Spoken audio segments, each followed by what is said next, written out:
some of us had people in our lives who were, and they call it a power differential, who were in positions of an authority.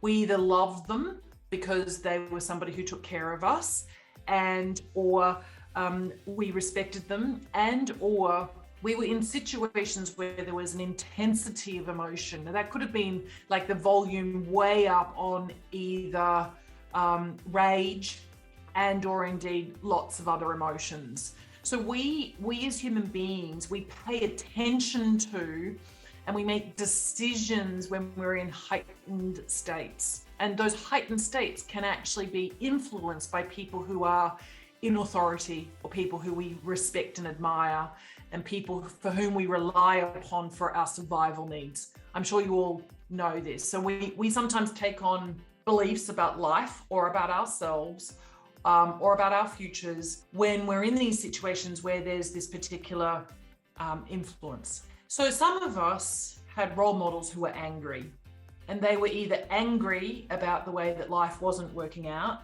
as it should, and should is actually a really interesting word. They talk about people shoulding on themselves. And I've often heard this, and I used to say this: if people are shoulding around you, make sure you put up an umbrella that is actually steel, so that as the shoulding continues to fall on their own heads, it doesn't fall on yours, right? Does anyone know what I'm actually referring to there? Sometimes when you're with somebody who's doing a lot of complaining, what'll happen is they'll be of the energy to actually receive more of that which they're complaining about. And heaven forbid that they actually attract into your life that which they're complaining about, because you're in the listening of that. It sounds like, oh no, I want to be there and listen to people who are complaining because I love helping people to feel better about themselves. Yeah. Positive psychology, and indeed I, am about spending time with people who might be in an awareness of something that they want to complain about. However, they can literally flip it. And so, I've had friends who say to me as they're complaining that their spouse or their partner in a romance, kind of situation has betrayed them. And so they're complaining about the shame, the embarrassment, the being betrayed. And we could listen to that, except that what I would encourage someone to do is think about, well, what would you prefer? What would you prefer? You prefer somebody to be loyal and honest and faithful, right?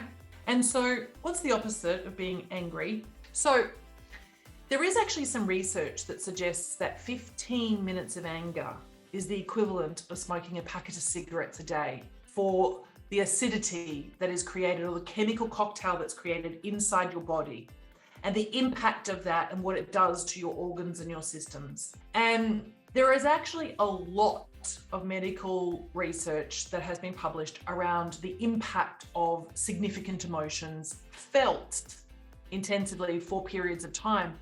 And what's interesting is that the period of time can actually be pretty fleeting, quite short. So when I am in the presence of somebody who's angry about life not working out the way that it should have done, or they're angry about what is happening to them based upon either the economy or the government or the climate or their friends or their family, you get the idea. They need to dive into Positive Prime. And the beautiful thing about a Positive Prime session is you don't actually need to work on the negative or the limiting beliefs.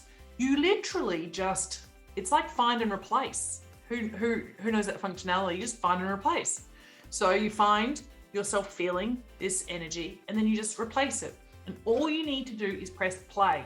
Press play, and Positive Prime does it to you, through you, for you. All you need to do is press play and sit there.